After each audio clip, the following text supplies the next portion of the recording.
Hello guys, new video for you all. If you want the new part of this work, subscribe to the channel and leave a comment. The story begins. Now, the main character, Han-Hu, was at school when a local bully was bothering him. Jang-bin stood in front of his desk, calling him a brat, and exclaimed that he was really tired of living. How dare he argue with him? He always gets what he wants. If Han-Hu doesn't give up his divine power points voluntarily, Jang-bin swore to destroy his divine realm. This Jang-bin is an arrogant school bully who was mistakenly gifted by the heavens with incredible power. His divine realm contains the power of an army of 5,000. Han-Hu responded by exclaiming that Jang-bin could try if he dared. And this weakling was the protagonist, Han-Hu, or rather, the guy in whose body he now found himself, having grown up with the lowest level representative, a grasshopper. And here the question arises, why would a weakling like him dare to respond to a powerful idiot unjustly gifted by fate? It all started yesterday. He arrived in this marvelous world where anyone can become a god, just yesterday. But when he got here, he found himself in the body of a pathetic, spineless wretch,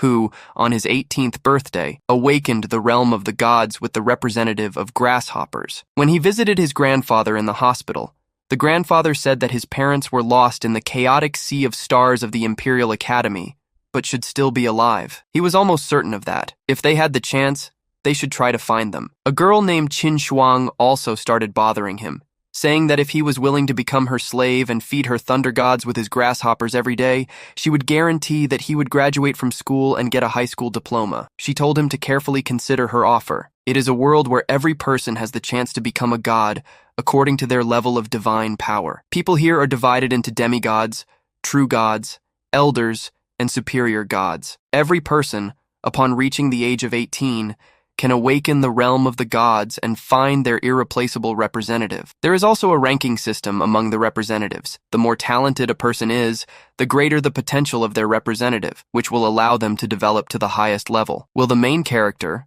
a man who awakened the divine realm but got a low-level representative, a worthless grasshopper, be able to rewrite his destiny under these circumstances? Meanwhile, the school bully Jang Bin began extorting divine power points from him, threatening to destroy his divine realm. Apparently, the difficulty of this game had been raised to hell mode from the start. His only representatives were grasshoppers, and with that, he wouldn't be able to enter the Imperial Academy, let alone find his parents. He approached the capsule saying he needed to deal with this annoying Jangbin first. He wasn't going to stand by and watch his life be ruined. He entered the capsule and put on the helmet, thinking that since he was in this world, he should at least try to fix the situation he found himself in. Simply giving up would disrespect what had brought him here. The system informed him that the connection to the divine realm had begun. He successfully connected, and his eyes widened as he saw green fields and mountains in front of him. He looked down in surprise and saw grasshoppers. Were these his representatives? A bunch of grasshoppers resting in the grass? A window of stats opened in front of him,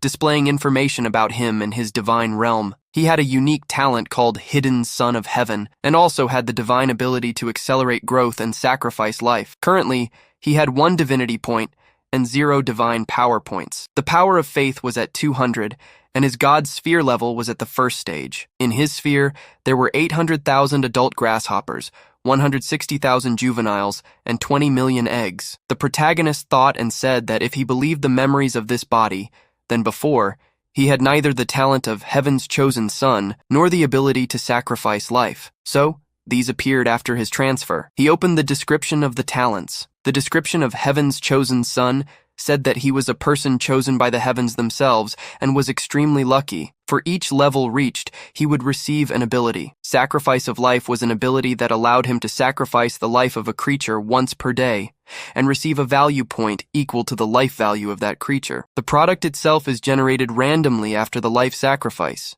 The main character looked at the first talent and said, "This must be his trick, the one he got when he was transferred to this world." But the exclusive ability to sacrifice life was likely something he received because he became a divine being. That's not bad at all. Maybe with these tricks he can still fulfill his grandfather's last wish, but that's only if he can survive tomorrow's encounter with Jang Bin. He thoughtfully looked at the representative description window and saw that the grasshoppers had the talent for reproduction. Their level of faith was fantastic, and they obeyed the orders of their god. There are 3 classifications of believers: devoted, fanatics, and saints. He could obtain 1 point of faith per day, reproduction rate, 300 individuals per day. The life cycle was 90 days, 15 days in the egg stage, 15 days in the juvenile stage, 45 days in the adult stage, and 15 days in the mature adult stage. Han Hu thought his representatives had the talent for reproduction, and their life cycle was 90 days. He could accelerate their growth using the life sacrifice talent. 1 day in the real world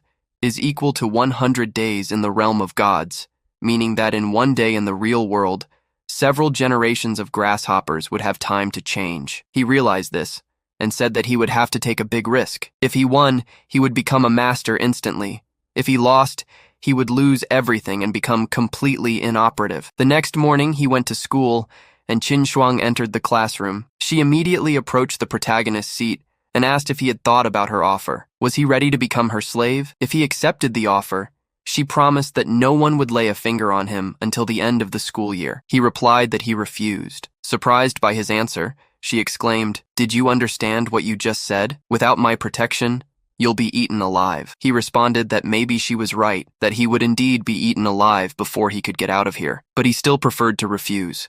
Even the weak like him had some dignity. He really appreciated the fact that she cared so much about him, but he had already made up his mind. If she had nothing more to say, she could leave. She turned and walked away from his seat with displeasure, saying in the end that he would regret his decision. After that, he sighed heavily, and Zhang Bin and his friends immediately approached him, asking if he had gathered the 100 divine power points they demanded from him. Another guy demanded that he hand over the points quickly, but suddenly, Zhang Bin put his hand on Han Hu's shoulder and angrily told him to hold up. The bully, irritated, asked if he was really tired of living.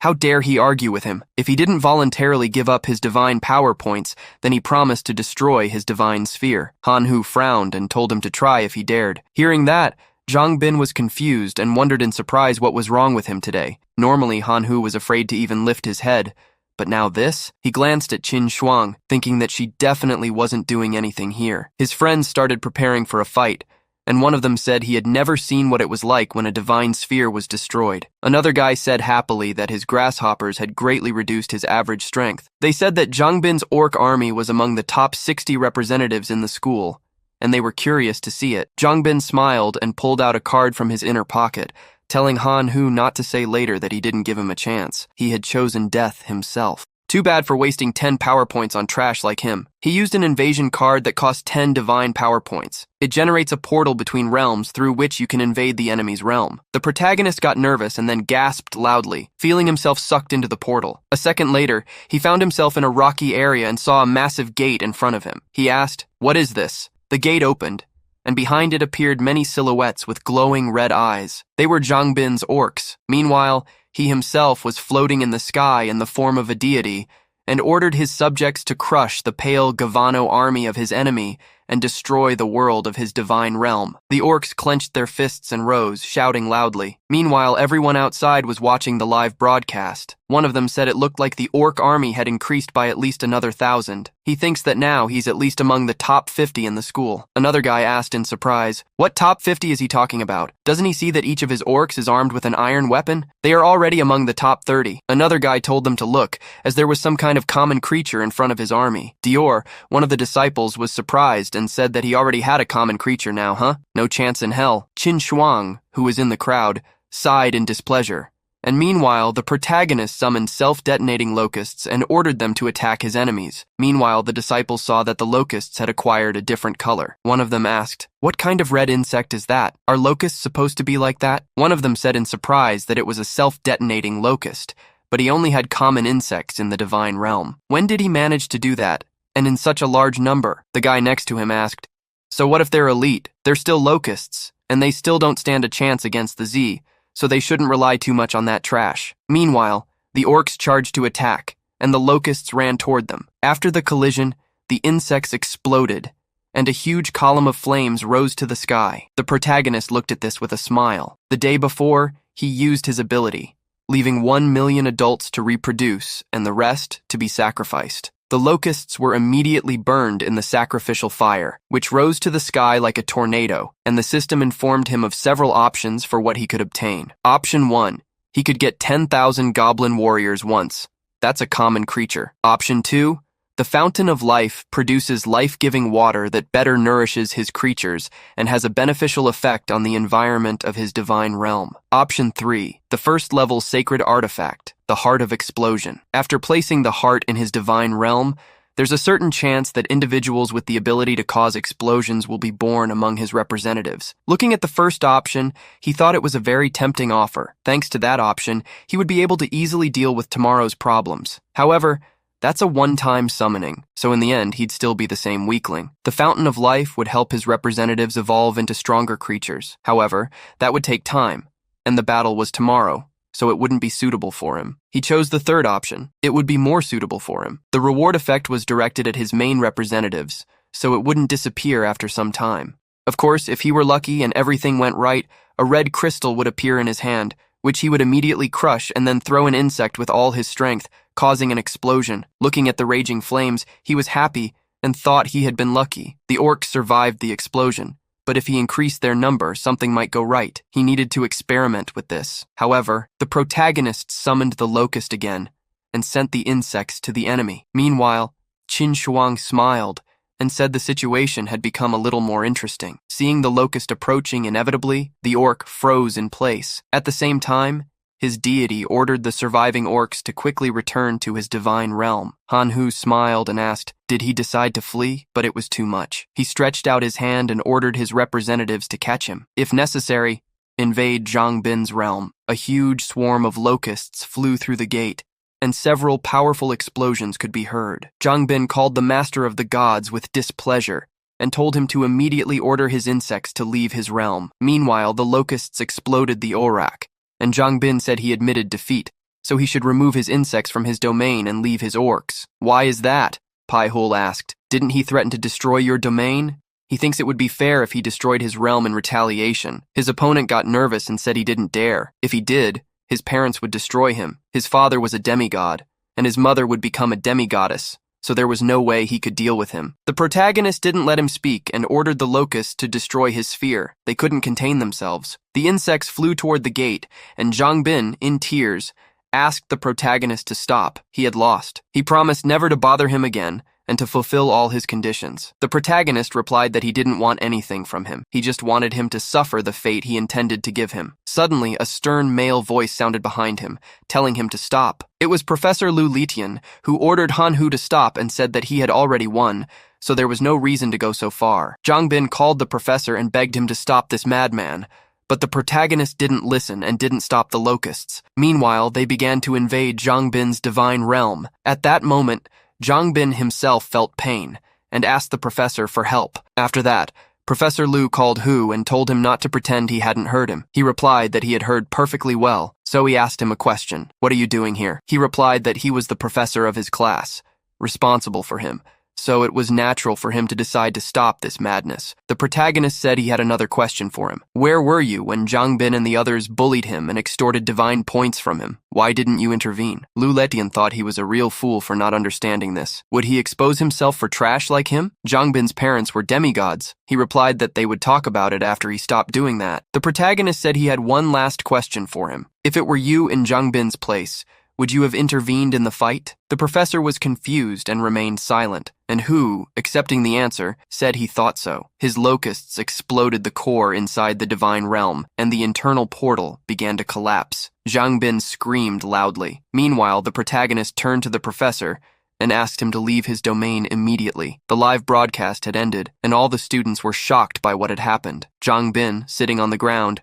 cursed softly and said he really had done it. At that moment, the classroom professor entered the room and ordered Rule to come to him immediately. Not seeing him in the classroom, he exclaimed, "Where is that insolent man?" One of the students replied that he seemed to have gone home. The professor clenched his fist in anger and said he would definitely. Inside the sphere of the protagonist god, he found himself in the middle of a desert field and said it was time to take stock. A system window appeared in front of him, informing him of the number of his representatives. Now in his sphere, there are 18.19 self-detonating locusts and 4.50643 ordinary individuals. Seeing this, the protagonist decided he would have to start creating individuals as they would still be useful to him. Now he will attach the fragment of Zangbin's divine sphere core that he received after the battle to his core. A red crystal appeared above his hand and began the connection, after which the area of his divine sphere increased to 260 kilometers. The fertile lands are 100 kilometers, the mines 20, the forests 40,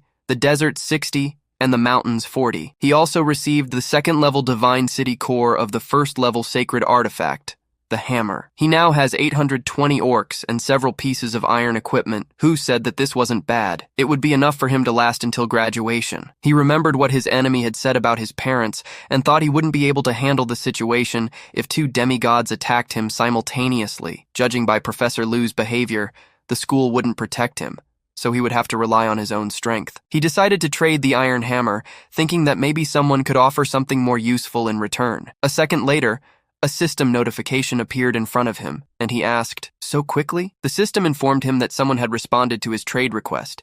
He was offered a flaming lava crystal. He said these crystals seemed to increase the representative's resistance to fire and could also enhance the power of the explosion. He agreed to the trade, saying this would significantly strengthen his locusts. After that, a red crystal floated above him in the air, and a new type of locust called the magma locust appeared. The power of faith is 1/5 and 1 point per day. They reproduce up to 20 individuals per day, and their lifespan is 250 days. The protagonist picked up a locust from the ground, tossed it aside, and, upon seeing a strong explosion, said that now the explosive power of these babies could be compared to a hand grenade. The magma also flies far from the explosion, and the damage and destruction radius are impressive. He could consider that he now had a bunch of fragmentation grenades. Meanwhile, Zhang Gang, Zangbin's father, went to the deputy director's office and said, displeased, that his son's divine sphere core had been destroyed and could not be restored in any way, and the school still hadn't given him an explanation. The deputy director, named Sumi,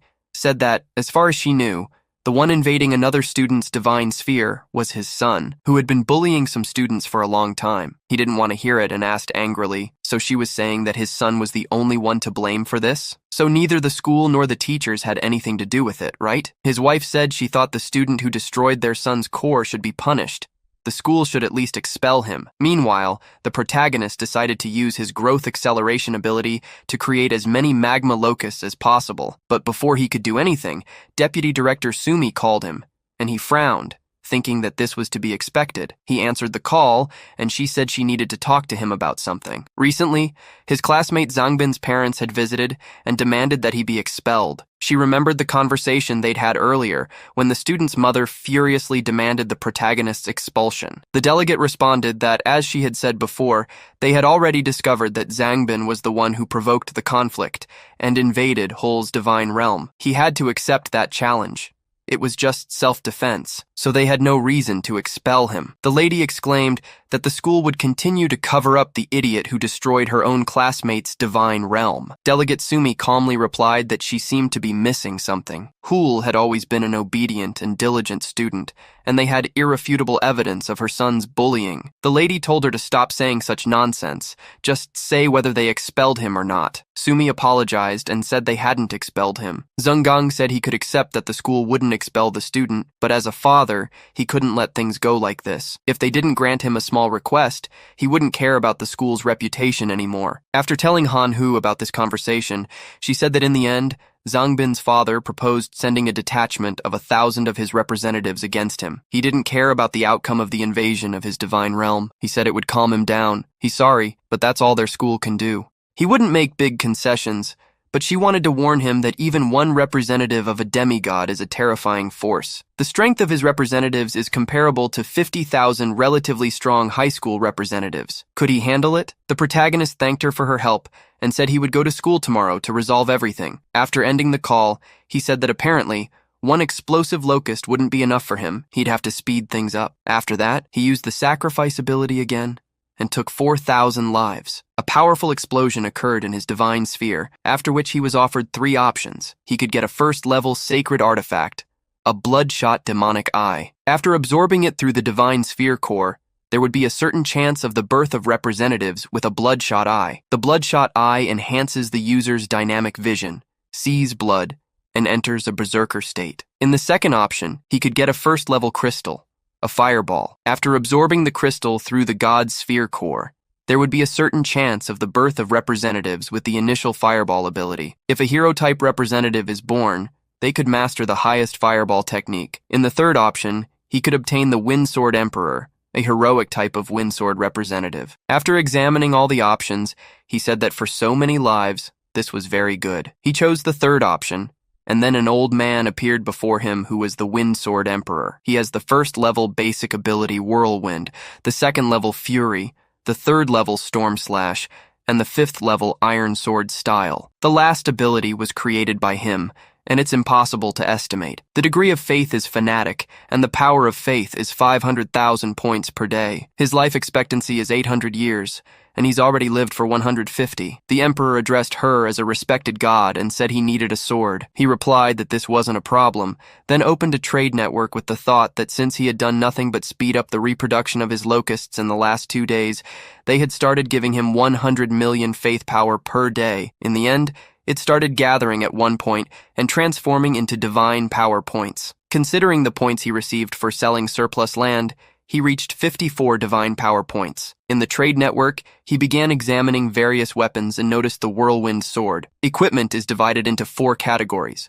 common equipment made of pure matter without energy infusion, sacred equipment, true masterpieces created from rare materials using the power of faith, usually having some effects, divine power equipment. In the process of forging this equipment, divine power crystals were used to temper it. Often this type of equipment has its own soul, which is developed on its own, and divine equipment items, which represent the power and authority of the gods. Naturally, only those gods themselves could master them. He bought the sacred equipment, the whirlwind sword, and gave it to the old man to try. The old man swung it several times, releasing a shockwave outward, then turned to the god and said he needed 3 more swords like that to unleash his true power. The main character was even more surprised, thinking that equaled 150 points of divine power. Did he think those points grew on trees? But tomorrow, he would have to fight against Zhangang's army of 1,000 men, and demigods should not be underestimated. He still had to try his luck. With these thoughts, he opened the system window to contact someone. Meanwhile, Qin Shuang meditated in her divine realm, ignoring the birds circling around her and landing on her body as she was deeply focused. She remembered a moment from her childhood when she fell into the river, and Rule came running to her rescue. After pulling her to the shore, he gave her artificial respiration, and thanks to that, she woke up. Because of these thoughts, she couldn't continue meditating, opened her eyes, and said he was an idiot. He would die from his own stupidity. Her grandfather was a true god, and there were 23 demigods in her family. With her protection, he had nothing to fear. Suddenly, a system window appeared in front of her, informing her that Hull was calling. She answered the call and asked if he had changed his mind and decided to become her slave after all. He replied that he only wanted to borrow some divine power from her. She asked if it could be borrowed and how he would repay the debt with his trashy representatives. He shouldn't think he had become much stronger just because he defeated Zangbin. His self-destructive locusts barely met the criteria for an elite creature and had little value. He told her to forget about it, said goodbye, and ended the call. She held her head, wondering why such sarcastic words had come out of her mouth again. It wasn't what she meant at all. She was sure he had misunderstood everything. Now she called him back, and he asked what the problem was. She crossed her arms under her chest and, with a displeased expression, asked how much he needed to borrow. "Give me your account number," she said. After that, the main character bought the missing weapon, and the emperor armed himself with 4 swords at once. The protagonist called him in displeasure and said he spent all his savings on it and even went into debt. He would have to work all that off. The next day he went to school, and his classmates were surprised, asking if he wasn't afraid the demigod army would trample his divine sphere. Another disciple laughed and said he must be completely crazy. His friend agreed and said they'd see if he could stay calm when the demigod army started destroying his realm. After hearing them talk about him, Hu thought it seemed like everyone expected him to fail, but that wasn't surprising. Qin Shuang approached him and asked if he had borrowed her divine power points, hoping to compete with the demigod. She advised him not to waste his strength. Even the army of 1,000 demigods wasn't something he could handle at the moment. He closed his eyes, smiled, and said he had no other choice. She replied that it was nonsense. he did have another choice. If he agreed to become her slave, she would ask her family to calm that gang down. His family had only one demigod, while hers had a true god and 23 demigods. He wouldn't dare disobey her. He stepped away from her, saying he appreciated her concern, but that his answer wouldn't change. He sat down at his desk, ending the conversation by saying he needed to prepare for the battle. After that, she walked away from him, and his classmate began insulting him, asking why Qin Shuang was so concerned about that trash. He was definitely going to die today. Soon, the teacher entered the classroom with Zhang Bin's parents and stood behind the teacher's desk, pointing a finger at Hamu. The woman furiously called him a freak, exclaiming how he dared to invade her son's divine realm. Her husband grabbed her shoulders, asking her to calm down. There was no need to break their agreement with the school. The teacher, with disdain, told his student to stand up and not keep Zhang Gang waiting. He smiled and replied that he preferred to wait for the delegate. Some Lulatian started getting irritated and asked if he thought the delegate had nothing better to do. Just him as a spectator of this battle is enough, so stop acting like you're something special, he added. At that moment, the vice principal entered the classroom and asked what all the noise was about. He immediately calmed down, scratched his neck, and apologized for bothering her with such a trivial matter. He was just trying to teach the students some useful lessons. She crossed her arms over her chest and, with disdain, reminded him that he was a teacher first and not a demigod's lapdog. Was that clear to him? Zhang Gang said that since Delegate Su was already there, it was time to begin. Sumi turned to Hul and asked if he was ready. He confirmed her words with a confident smile. Then Zhang Gang pulled out an invasion card and said they would begin. The protagonist was teleported to another space and immediately saw thousands of red-eyed wolves emerging from the portal before him. A huge werewolf was leading the army. Meanwhile, the students were watching all of this from the outside. One of them told the others to look. The entire wolf cavalry was composed of elite creatures, and the army leader seemed to be someone beyond elite. The wolf cavalry was a combination of green orcs and wild wolves, and they were all equipped with high-quality gear. Hu didn't stand a chance. Meanwhile, Zhang Gang's army stopped in front of the protagonist and lined up. He himself said that he would make him pay for what he did to his son, even if he didn't think he could leave alive. Sumi, in turn, seemed very surprised, thinking that the wolf cavalry was composed of two types of representatives, but an orc rider and a wolf from the divine realm counted as a single enemy unit. Clearly, there were more than 1,000 of them. He's so cunning, she thought. Jung also noticed this and told her it was a trap. His army had 2,000 representatives. At that moment, Zhang Gang ordered his cavalry to attack, and thousands of wolves charged. The protagonist unleashed his locusts to face them. One of the disciples said that he had almost 7 million elite locusts. Another asked, didn't he have only around 20,000 yesterday? How did he get 7 million in one day? Even for locusts with accelerated reproduction, that was a terrifying number. The man beside him said that even the weakest elite creatures, if they had enough numbers, could become a formidable force. But the bad luck was that the battle was set for the next day. These 7 million won't do anything against the wolf cavalry, he added. Meanwhile, the orcs mounted on wolves entered the battle, and when they collided with the locusts, everything started to explode. One of his students said that he had already used many of his self-detonating locusts, but the wolves and orcs didn't care at all. They came out with only minor injuries. One of the students noticed something behind him and asked, "What is that?" Meanwhile, black smoke clouds started to appear above the wolves, and then magma locusts flew over under the protagonist's command. The wolves and orcs froze in place, unsure what to do, and growled as the locusts collided with them, triggering many explosions. The students exclaimed, "What the hell is this?" The explosive power of this species is significantly greater than that of common self-detonating locusts, and they also spray lava. This is also a type of elite creature. Sume turned to the students and asked if any of them had sensory abilities. Can anyone see information about this species? One of them confirmed her words and used his ability to say that his assessment showed it was a magma locust, a type of elite creature. Upon hearing this, the vice principal was very pleased, and Zhang Gang, meanwhile, told Hu not to dream that some insects could destroy his wolf cavalry. He ordered his subjects to use all their strength, and the werewolf leading the army roared loudly. After that, all the wolves began howling at his command, releasing an icy mist on the enemy that began to contain the explosions, and soon calmed the fire. One of the disciples said, "A demigod is a demigod. He cannot be defeated by such tricks.